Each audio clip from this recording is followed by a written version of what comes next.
Mike McCool here in the Royal Examiner Studio, and with me today I have some ladies from Save Samuels, an organization we have here in our community dedicated to Save Samuels.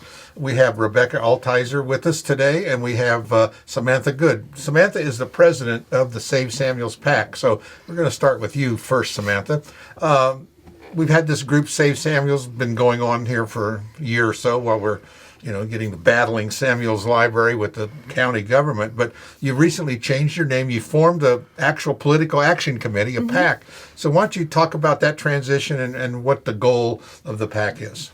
We actually just formed the PAC on January 17th, and we made that decision because we really feel at this point the only way that we can change the way things are moving is to advocate in the upcoming elections for Board of Supervisors representatives who support Samuels and do not support this new library board that's being formed. So we had to make the change because in order to get donations and use those donations to support candidates in the upcoming election, we have to register as a political action committee. We have to have a president and a treasurer, and we have to be accountable for what we're doing. That's good. Well, that's one way to get a lot of stuff done. Is it's a political move. Obviously, I mean it's political, so that's a great way to do it. So, what do you have scheduled? Meetings or events coming up where people can come out and see what you're all about? Absolutely. So we actually have scheduled our first fundraiser. It is an ink and drink, and it will be at the Stone Branch Center for the Arts, which is on Main Street. Right. They are our sponsor, and they will be. It will be on March 14th. Okay. From What's an 6 ink to and 9. drink? So, I know what the drink part's about. We're going to have some wine, but we're also going to be, people are going to be actually there for 3 hours to learn how to create prints. And I don't know much about it myself because I am not an artist, but they're going to be actually learning how to make prints and creating them themselves. And there's an actual professional there who will teach us how to do that. It's a neat little thing to do, and they've had some painting, where they all sit around. I don't know how the paintings come out it depends, when they get too much wine at the end, Yeah, this one involves sharp tools, so we'll have to be really careful. We will find out. I know it. All right. So let's go back. And you have some more? I'm sure more events coming? Oh, yes. So we also got booths for upcoming events so that we can get out into the community because we really want to engage the community. We think that is very important to get the community informed and get them engaged in this fight. So we've already got booths for Lone Pine Day, which I just registered for that one, so I'm not exactly sure the date, but I know it's April, at the end of April. Right. Mm-hmm. And then we also have a booth at Family Fun Day on May 10th and the Wine and Craft Festival on May 17th. Right. Springtime, a lot of stuff happening around the area. I'm sure more things will fill in as you go along. Let's go back and talk about Save Samuels in general and kind of what brought this about. So the group formed in 2023, this late spring, early summer of 2023, in response to the significant amount of book banning requests that Samuels Public Library was receiving, and it was literally to fight book banning. The Board of Supervisors put a stop to Samuels Public Library's funding until they addressed the concerns of the community. Samuels did address those concerns, but we were still fighting the fight. The Board of Supervisors was still saying there was more that needed to be done. Finally, the funding was released and we thought, this is great. We're moving forward. But now we come to this point where an actual book banner and a supporter of book banning, actually two book banners and a supporter of book banning, are on the Board of Supervisors. And they have decided to create this library board who, of the 5, we know that 4 are either book banners themselves or are supporters of book banners. Well, I had a conversation with Jay Butler, the chairman, and he has just said, book banning issue is done because that's been determined by the courts. There'll be no more discussion about book banning because it's been set up. Now, that's what he said. Now, That is what they are saying. That's what several Board of Supervisors members have said, and that's what several Warren County Library Board members have said. Right. But the reality of the situation is that there were 26 applicants to the positions on the Warren County Library Board. They only interviewed 6 of those, and Miss Colors was not involved in most of that process. Right. So, and I know for certain that at least 3 other qualified applicants applied, and one of them was a librarian herself. So I don't understand how someone like Mr. Gresham, who is just a business owner in the area, has more experience than a librarian and is a known supporter of book banning. And it just doesn't make sense that so many of the members would be book banners or supportive of book banners when there were lots of applicants and they whittled it down to just Well, these. I do know his position was only a 1-year term compared to 2 or 4 years and then one for 3 years. So let's go back to, so you think that they're just kind of still using book banning but just going through the back door? Exactly. I think that. Yes, absolutely. Rebecca, what's your take on this? I think it's all about the books. And in the history of people who came for books, they were never good people. So all the requests they put in against books that were banned, the majority of the books, if not all of them, were LBGQT. And that's targeting a specific group of people. And I wear this little button, and this is a quote from a famous author, and it said, "There's absolutely nothing wrong with a parent deciding a certain book is not good for their child. But there's a colossal problem with that same parent deciding, therefore, no child should be allowed to read that book." So it really does come down to parental guidance. Right. Children today can go online and, with a few clicks, see some pretty awful things. Right. So targeting books for this is just... it's heartbreaking if you love books. And in adolescence, a lot of these books are for adolescent readers. And adolescence is a very difficult time in your life. And if you have some issues and you think you're alone on those issues, it's even worse. But if you can read a book and you can say, aha, that's how I feel, or that's, what's Or going that's on not, with me. either or way, it's not yeah. how I feel, that's right. Right. But it gives you an insight into what is going on in the community and in the world. Now, Samuels has done that. They've reviewed literally every book in the library, I think, or a big chunk of them, and Right. have separated things out and have had some new categories. Yes. Definitely adolescents with permission, or children with no permission. And they have library cards Right. for children under the age of 18 that Right. parents can put restrictions on. Right.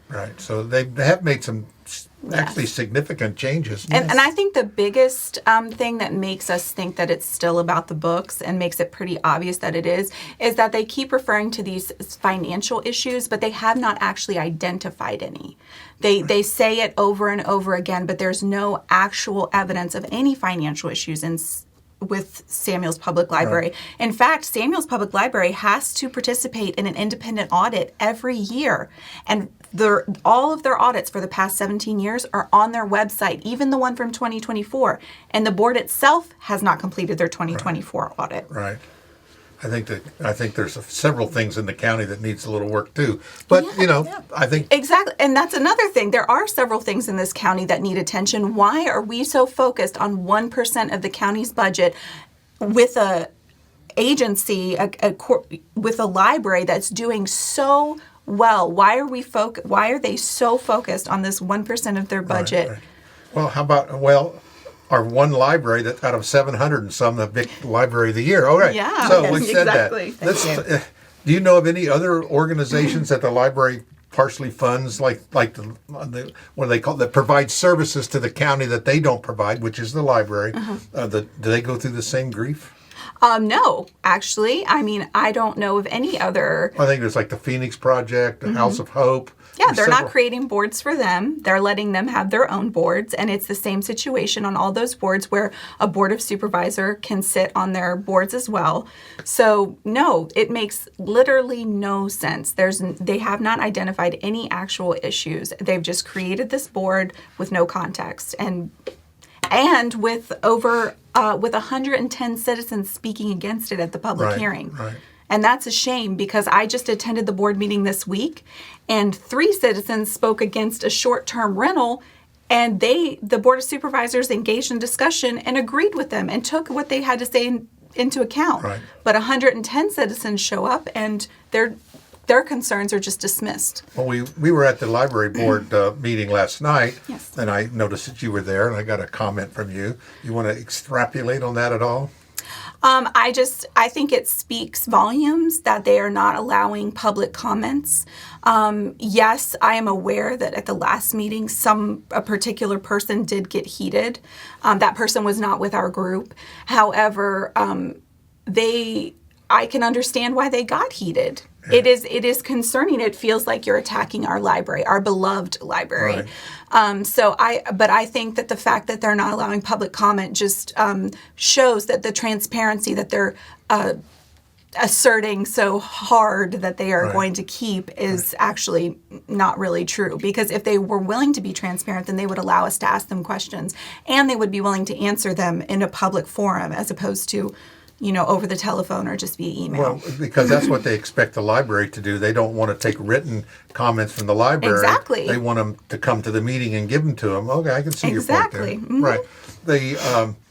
The other thing, though, 2 of the people in the board meeting last night did make very positive comments about that they use the library, their family used the library, and they want the library to continue. And then the one that's a librarian went and met with them, and she was just thrilled of all the things that happening at the library. So you couldn't have asked for a better, 5-star review. And those were from members of the board. So I think, not everyone is, maybe as negative as others, but I think your message, to what I'm understanding, is that you think that this is just a ruse or a backdoor attempt to control the library. I do think it's an effort to control the library, and I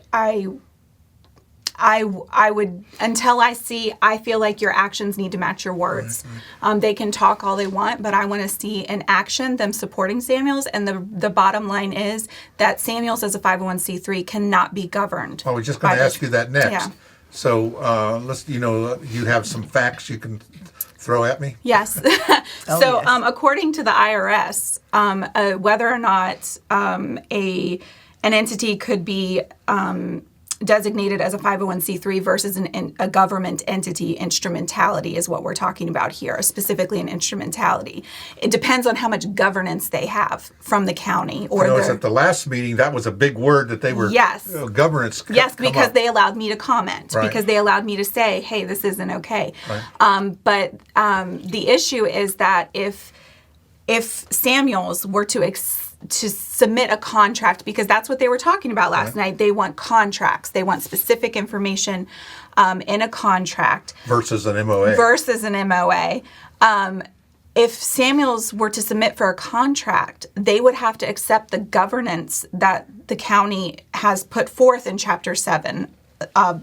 And the reality of that situation is they would lose their 501c3 and they would be reclassified as an instrumentality of a government entity. So we're talking about a nonprofit losing a nonprofit status. They would lose funding. They would have to get more funding from the state that way. Another thing was, so basically, the board is pushing Samuels into a corner where they either have to lose their 501c3 and accept this governance in order to get funding, or they have to find their own private funding. And why are we putting a library that is functioning so well? Since Library of the Year. 1700, 200 years this Right. library has been functioning. No issues with this library. And why are we backing them into a corner where they're in danger of losing funding? It makes no sense. So do you have any comments on the lawsuit that the county is that the library's filed to the county? I absolutely support Samuels Public Library. 'Cause I know they refiled their injunction, They did. so we'll see what happens. Yeah. As the PAC, we support Samuels Public Library. So what do you think about that? Let's go back to the election, because this is the time you have Yeah. now till about June, middle of June, to if you want to run for. I think the seats that we have is just the 2 in the Board of Supervisors, as far as that goes. Plus, I think there's some town council seat, but I don't think there's any constitutional offices. The governor, the governor. The governor. So there's a few. Yeah. But let's go back to that. So what's your strategy going? So what Have will you we? identified candidates yet, or more than one? We have identified a potential candidate for the Fork District. Okay. We are looking for a candidate for the Happy Creek District. Yeah, that's the 2 districts. We are looking right? for someone who is supportive of the library. And what will happen is once everybody announces their candidacy, we as a PAC will send out a survey to all of the candidates that are running in every area that is votable in our county. Right. We will send out a candidate survey and we will ask them very pointed questions about their support of the library, their willingness to dissolve the Warren County Library Board, their support of the LGBTQ community, and their willingness to stand up against banning books. Right. And once we get responses, which their responses will be available at all of our booths, we will have a booth at every voting district, and we will be at early voting, and we will have the responses from all of the candidates available, and we will also have a sample ballot that we will hand out that is just about the library. We are not party specific. We only care about the library and making sure that it is funded. Well, this thing about the something flashed in my brain now and it kind of swooped through there. But you're right, though. So that happens in about June with all these things. Once the candidates are literally on the ballot. Yeah. I mean, once we know they get their signatures. Of course, if you find some candidates, you're going to help them, I assume, get out there and get their signatures and come forth. Absolutely. So that's always something. If you live in the Happy Creek District or the Fork District, those are Yes. the 2 positions that are open on the Board of Supervisors Yes. this year. All right. Yes. So And if you support the library, we will support you, and we will talk to all voters about you. That's what we did last in 2023, Right. and we're here to do it again. Right. So you're a very active group. We try to be. Yeah, and it does cut across the political lines. You know, Yes. I've seen, left, right, and in the middle, Yeah. Well, because the reality is that we are supporting freedom of information, Right. and the right to do so without any kind of control. All right, now I remember because that brought back my brain here. My understanding when I'm reading the state code, a library has to be involved in this, well, like the Virginia Library Association. I don't know if that's the correct name, or the national. There's a governing organization that kind of gives guidance to libraries. Is it the Virginia Library Association or whatever VAL or VLA or whatever so. it is? And so my understanding is that we go back to the books. They have guidelines of how books are. Exactly. They put out reviews and guidelines of saying this is okay, this one maybe, and this one you should stay away from. So they've kind of been doing that for years But already. they're also very much against book banning. Yes, You they are not allowed to ban books. But there's certain books that they say these are definitely for juveniles or Yes. adolescents, or this should not be. This is maybe this is pornography, and that brings up the point. And I know people have come to me and said there's pornography in the library, and the first thing I tell them is, go see the sheriff because they will investigate it. It is against the law Yeah. to have pornography in the library. That's Am I right. right? It is. It is Yes. against the law to have if pornography in the library. If you see it, they want to know about it because they Yeah. don't want it there. right? Exactly. So I tell them, go file a complaint. And of course, so far, I don't know of anybody that has. So, Exactly. But again, there's probably books there I don't like in the library. And I'm sure there's some books that both of you go. Yeah, but you know what? You don't have to check them out. That's right.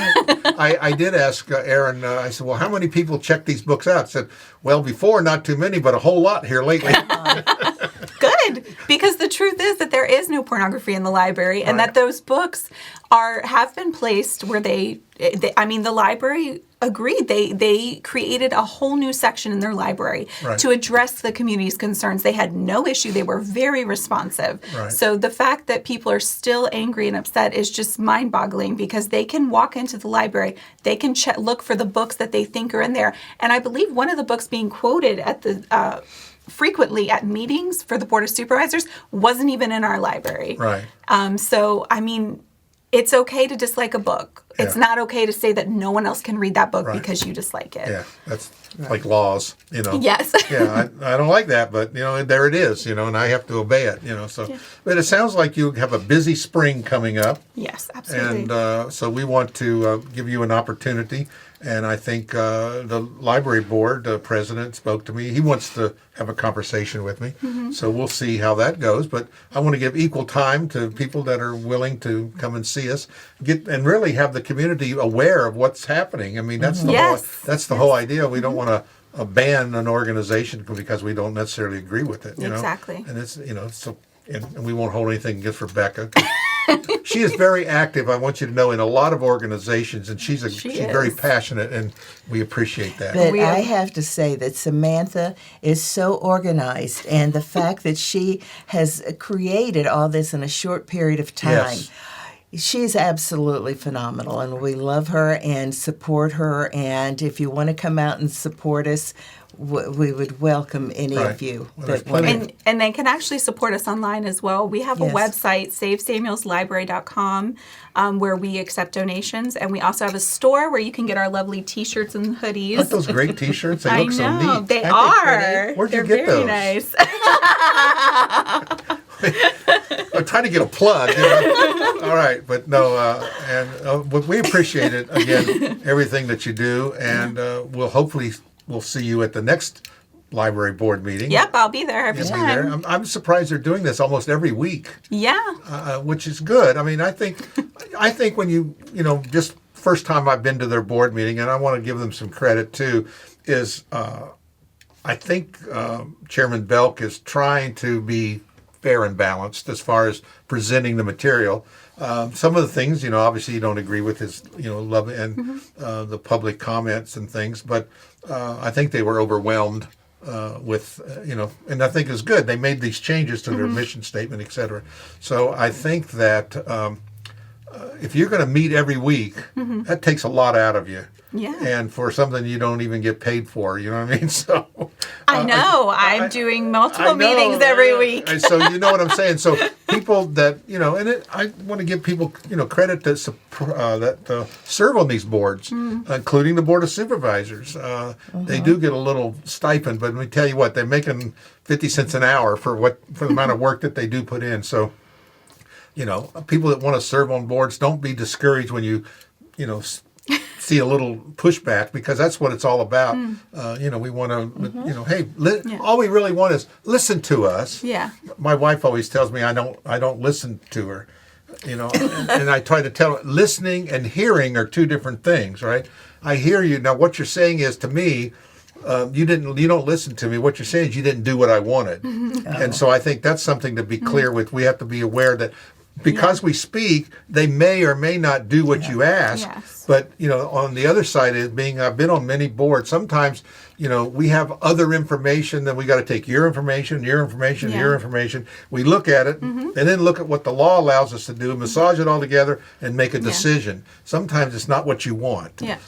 But when you go to a public hearing, when you hold a public hearing specifically for comments, Right. and 110 people show up to speak against the formation of a library Right. board, I think it's pretty obvious what the community's opinion is. Right. Well, you know, the other side of that too is I've seen these done, and they have public comments on the night they're going to vote on it. Yes, exactly. And I think that you shouldn't vote on something, because then you obviously there was no discussion on the comments from the public. That's the one thing I think. Well, I saw them, but this time at their meeting this week, they did discuss, after hearing publics from the Right. comment, about these short-term tourist rentals. Right. But that was a public hearing. Yes. Right. So we had a But- public hearing on December 10th. Right. About the library board, and 110 people showed up in support of Samuels and against the library board, and they did not discuss it or listen. Yeah. They gave pre-written speeches. Yeah. So they know they were going to get some pushback. But again, understanding, but people have to understand that you don't always get what you ask for. Absolutely. But I think as long as we're willing to accept it, but that don't mean we have to like it, So I want to, like I said, that's something good, and I think we should continue to speak out. Absolutely. And keep, and if we're not getting, all we want to do is that we want give us a reason why. Are we wrong with what we're saying? I think that's what you're asking for, right? Yes, exactly. I want proof. I want them to show me some transparency. And I did look on the website for the library board, and I'm going to send a note over to Ed Daly if he watches this. I'm sure he did.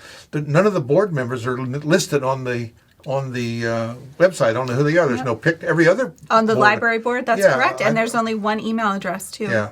Yep, that's correct. But I think they should and they also expand didn't that. post their agenda or for the meeting last night, and they didn't post their meeting on the county's schedule where the agenda and minutes are I did listed. look They at- only posted it on the calendar. Right. Well, I looked at this one calendar and I didn't see any meeting on there. I just seen a bunch of the events going on. So which calendar is it? And and there should be a little easier navigation to be able to I agree, find and you're out. not the first person who's told me that. Yeah, there's not, we look at the calendar all the time, to Yes. verify it. And I asked Mark here, I said, Mark, was it on the calendar? Was it on there before? Yes, it was. So it's it's in one place and not another. Yes. And I think we just need to, be a little more transparent and say, this is our meeting calendar. This is our event Yes. calendar.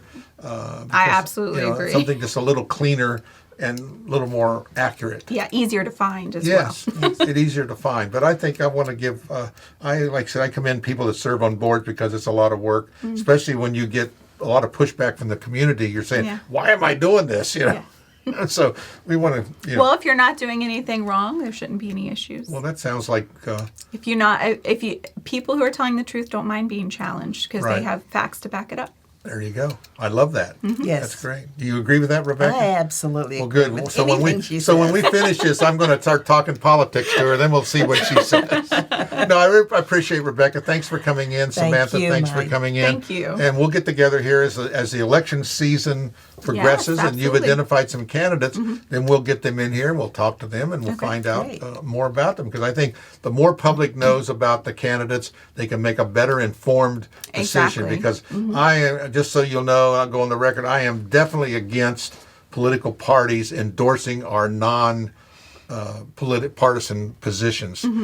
Board of Supervisors, Oh, yeah. the town council, and basically, if you're not in part of one of the good old boy, you're not going to get elected. I don't care how many things that happen, and I'm definitely, I think we should eliminate that. Of course, I asked one of our delegates one time. I said, "Well, how come we need to make those changes?" And the answer was, "Why should we? Or why would we?" Yeah, And because it's working for them. yes, so again, powers change, so everyone's in power doesn't want to change it. Now, when they're not in power, they want to change it, Yeah. but so they gotta, it doesn't happen. But You should run for council. no, That'd be great. I have done that in the past, but my days are over, so we're doing this instead. But I That's think wonderful. that I think if the public was more aware of our nonpartisan positions, because we want to do what's good for the community. Exactly. And I can tell you, whether you're an independent or a Democrat or a Republican, there's a lot of good candidates for town Yes. council and board of supervisors Yes. that will not run or would never get elected because they may happen to be on the wrong party or something. So I don't think that we need to go back to look at what's best for our community. Yeah. Again, exactly. when we know these people. Typically I explain to people that parties came about because when you have a state or national election, you don't know who the person is. But if you know what party they are, you kind of have an idea what the national platform is, kind of where they stand. Most candidates go along with the party line. So you say, oh, they're a Democrat or they're a Republican. You kind of know what they're about. But here locally, we know everybody. We know what they are about, and we have local issues. Yeah. Because there's a lot of people that will run that support national issues that you or I don't agree on, but we can support them because we know what their local issues are. And so I think that's the part we want to get out. We want to keep our local issues local, and we want to get local people that can support our local offices. And I just think. Right now, we don't have that. I don't. That's my personal opinion. I may be wrong, But I mean, they're all good people. But I think we need to sometimes, people make comments that they feel like they're being pulled in puppets. They're going to do what the machine tells them, and we know that's true. It happens in our in national elections. So anyway, that's my soapbox.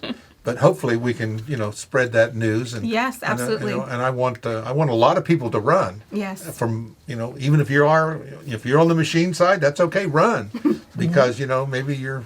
We just want library supporters to run. Samuel's Public Library I want supporters people to run that are what's best for our community. So, and if supporting Samuel's is one of them, I'm all for it. Absolutely. Great. I appreciate it. Thanks again. Thank Thank you. you.